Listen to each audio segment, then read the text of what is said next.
Welcome to Cord Cutting Today for January 31st, 2020. This is the show where I break down some of the biggest stories happening in the world of cord cutting right now and give you my opinion on them. Now, this is my opinion. If you want to learn more about the stories, check out the show notes down below. I'll put a link to each story there so you can read about them for yourself. Come up with your own opinions. I would really love to hear from you. If you're new here, do me a huge favor. Hit that subscribe button, hit that thumbs up. That helps us a lot because it lets YouTube know you enjoy what we do here.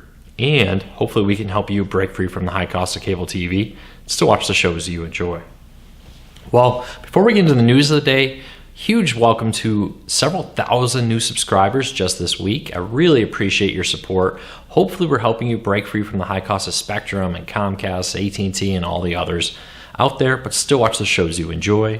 Feel free to leave any questions you have, and hopefully somebody here can help you with them.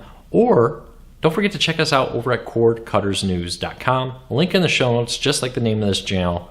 There we post daily stories with more news, tips, tricks, and reviews all about cord cutting. So check it out, cordcuttersnews.com. So let's get into it, starting off with a deal of the day. So PlayStation Vue shut down. I know some people still have access. We'll talk about that a little bit later in the video. But Sling TV has some great deals out there for PlayStation Vue subscribers, and honestly, anybody. You don't need to be a PlayStation Vue subscriber to take advantage of these deals. But they are promoting the fact that $10 off your first month. You can prepay and get a free Fire TV stick, a free antenna, free Air TV Mini, and a lot more. So check them out. And if you've been thinking about Sling, this may be a good moment to do it just to get like a free Fire TV. Not a bad deal right there. Link in the show notes. You can read all the terms and conditions, everything down there. Let's get into the news of the day because last night was really busy of breaking news. Comcast dropping Starz from their packages, and maybe the biggest story of the day, Roku is dropping Fox apps later today. Now, this hasn't happened yet. They said sometime today on the 31st their contract ends. So is that, 9 a.m. Pacific, 4:30 Pacific, midnight Pacific? Your guess is as good as mine. Roku wouldn't confirm exactly when they would be pulled, but at some time later today, they will stop working and you won't be able to install them there. Now, Roku says they offered Fox an extension, that their contract is expiring today, and they offered to keep Fox apps on Roku players and TVs, but Fox turned them down. Of course, Fox is blaming Roku, as we often see in these circular firing squads between these kind of arguments. Kind of weird though that AT&T TV Now was pulled at the beginning of the year, just a few weeks ago, from Roku players. If you have it installed, you can keep it, just don't uninstall it. And now Roku is losing Fox apps. Seems to be some type of issue here. Is Roku asking more money? I don't think that's the issue. I bet it has something to do with Roku wanting these developers to do something, maybe for an unreleased feature or product on Roku, and the developers don't want to. Now, this means with this deal that Fox Sports, Fox News, Fox Nation, regional, your local Fox apps are all leaving. So you're not going to be able to watch the Super Bowl in 4K through the Fox app. You will be able to through a host of other Roku channels. In the post down below, I have a link to all those if you're looking for a way to still watch the Super Bowl streaming. I mean, of course, you can always pull up an antenna. That's not a bad option, especially if you have a Roku TV or a Tablo DVR. But there is one that will remain, the Fox Sports Go app, which is the, like Fox Sports Detroit kind of regional sports networks. That is actually owned by Sinclair now. That's why Fox Sports app gives you FS1, FS2 Big Ten network. And then the Fox Sports Go app gives you your regional sports network. That's because Fox sold their regional sports networks. And through a long process, they ended up with Sinclair. So keep that in mind.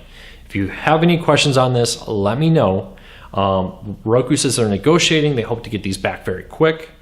But that's what everybody said about the AT&T TV Now deal. And that still hasn't come back. So let me know. No idea when they're leaving. Just again to make that clear, they just said sometime today.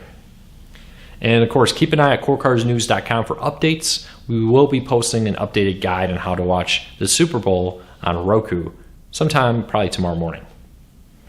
All right, so AT&T TV, and let me know real quick before I forget. Let me know, who do you blame more? Do you blame Fox? Apparently Roku says they offered to extend the contract. Fox turned them down.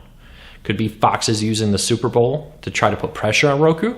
Let me know, who do you blame for this? Leave us a comment. All right, AT&T, as we know, lost over 1 million TV subscribers. And now they are saying, hey, I know we're losing subscribers. I know AT&T TV now is bleeding. We know that DirecTV is bleeding, and so is Uverse. But we're very confident in AT&T TV and HBO Max. So AT&T TV is their new live TV service. It's basically cable but streaming online. You have to have a device. You have to have a particular contract and all those fun things, even some hidden fees. You know, AT&T just can't help themselves. But it's launching next month. HBO Max, which is their Netflix-esque service, coming out later this year. And they said this is going to be our main hope here.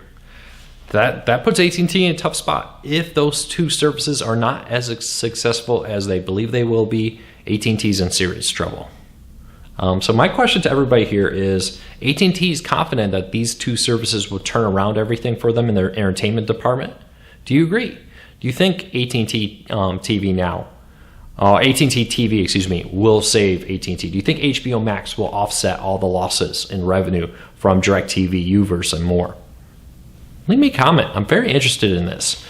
AT&T has spent big to acquire Time Warner, DirecTV, and more. Right now, they're losing subscribers faster than anybody else.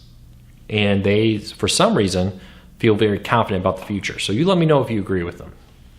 Next up, speaking of subscribers, Spectrum TV announced that they've lost 105,000 TV subscribers in the third quarter. It's one of the best numbers so far. We're still waiting for other major cable companies like Dish to report. But it's very interesting to see AT&T lose over 1 million, but Spectrum only lose 105,000. A lot of this seems to be that they are successfully moving people from TV over to Spectrum Choice and Spectrum Essentials. Their $25 a la carte TV type package, and their, I think it's $15, $16 Philo-like entertainment streaming service. So they're counting those against the losses of cable, and they're doing a very good job moving people over. It should be interesting to see how that plays out over the next couple of years. Will they hold them, or will newcomers, will T-Mobile get their TV service up? Will AT&T TV pull people away? We'll have to see, but Spectrum has long been a big denier of cord cutting, and it wasn't happening. Then they went through like it's happening but not a big deal, and now they're in a heavily, how can we promote streaming to offset these numbers? I wish Spectrum would break out it. I'd love to know how many Spectrum TV customers left versus how many Choice and Essential customers they added, because the profit margins are dramatically different there. The profit on a traditional cable package is huge. On an Essential and a Choice plan, they're pretty small, to be honest with you. So we'll keep a close eye on this, but Spectrum has great confidence in their ability to keep that going, that they can move people over, not lose them. A little bit of that's a game for stockholders. They want to be able to say our subscriber number losses are low, so their stock price doesn't tank, even if profits aren't the same. So at some point, though, that has to catch up to them. They did successfully add 331,000 internet customers. Again, we talked about this a little earlier with some of the other competitors. You know, for now, that's great, but we've talked a lot about cord cutting 2.0, the idea that by the end of this year, you're going to have more and more internet options, and who knows, in 5 years, you may have 8 internet options to pick from. Instead of just having DSL and cable to pick from, maybe a fiber option if you're lucky, you're going to have, you know, Verizon 5G is going to continue its rollout this year, T-Mobile home internet, SpaceX internet, Amazon internet, fiber, fixed wireless, and more out there to pick from. So when you have 6 or 7 options, will Spectrum and Comcast see subscriber numbers grow, or will we see them continue to drop because, you know, hey, I hate Spectrum, I hate Comcast, I will pay more, even though these services are typically cheaper or similar in price. But I've heard a lot of people say they'll pay more to save money. So will cord cutting 2.0 really catch up to Comcast, Spectrum, and others? I kind of think it will. Keep an eye on that story in 2020. It's a little early, probably won't really see that impact until 2021, maybe even 2022, but that's where the future of cord cutting is going right now. Speaking of Comcast, Comcast has officially announced, remember, we broke this news last year. We were the first to report it, that Comcast would be dropping Starz. They made it official yesterday. that Starz is being removed from all Comcast-based packages. It's now an a la carte add-on. I would encourage you to shop around. For instance, Starz recently was on sale on Amazon channels. I have a link in the show notes down below to it. You don't have to pay for Starz through Comcast. There's many options now. Looking at something like Amazon channels will allow you to jump around, get the best deal.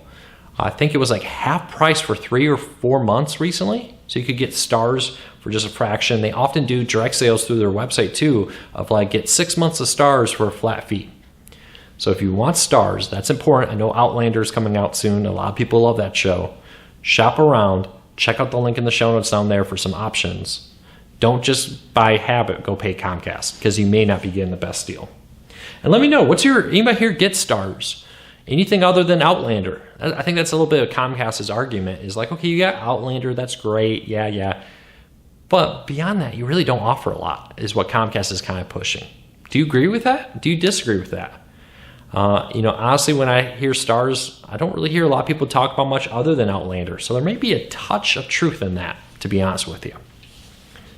All right, PlayStation Vue has shut down. It shut down around 4 p.m. Eastern yesterday. A few people still seem to be getting access for it. And I can't explain all of them, but one category I can explain.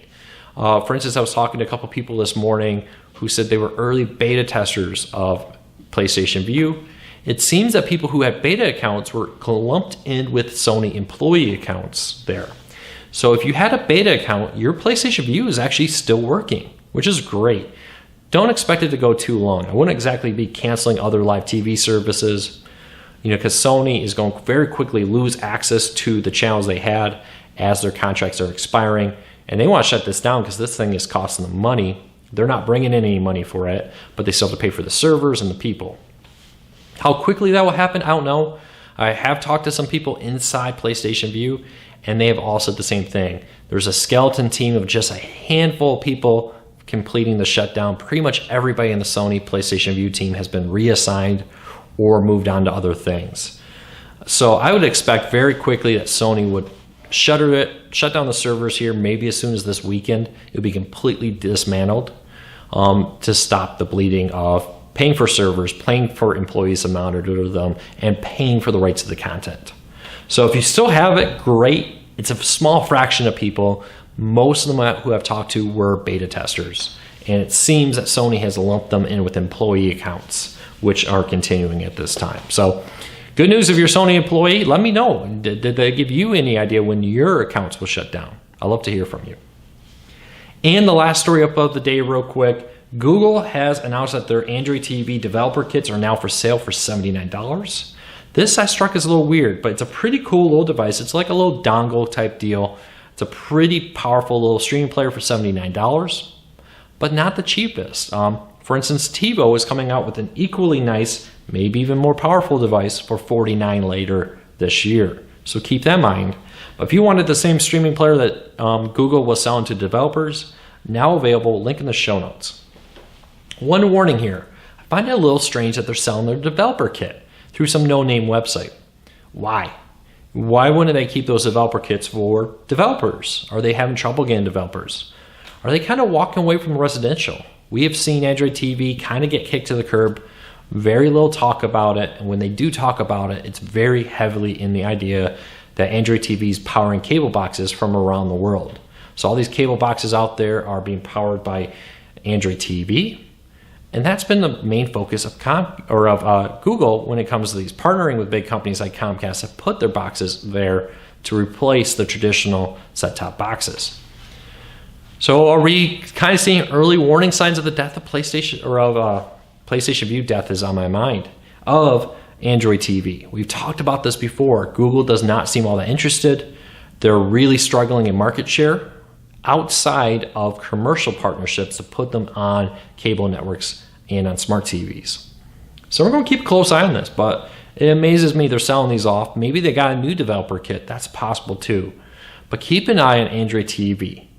It'll be interesting to see if in a year or two, if we're down from 4 main streaming players, Roku, Apple TV, Fire TV, and Android TV, down to 3.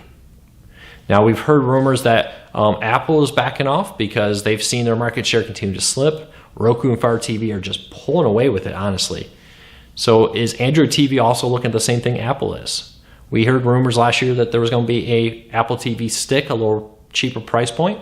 We've even heard reports that they got as far as building some commercial models, sitting them in a warehouse somewhere before they pulled the plug on that plan and decided to release the Apple TV app on Roku, Fire TV, and more. We'll see if Android TV is in a similar place. So get your predictions in now.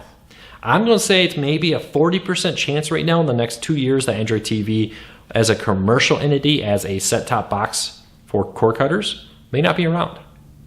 Get your predictions in now.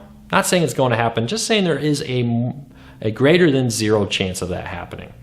So let me know your thoughts. Well, that's it for today. I hope you all have a fantastic weekend. I will be back in the office next week. Very, very excited to be back, be able to get some work done and to shoot these back in the studio. We'll get some other normal videos back on the schedule. Apologize. Hopefully my schedule will be normalizing here real soon.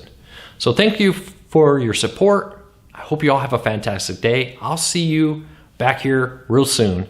And don't forget, if you're new here, hit that subscribe button, hit that thumbs up. It really does help us, and because it lets YouTube know you like what we do here. Take care, everybody.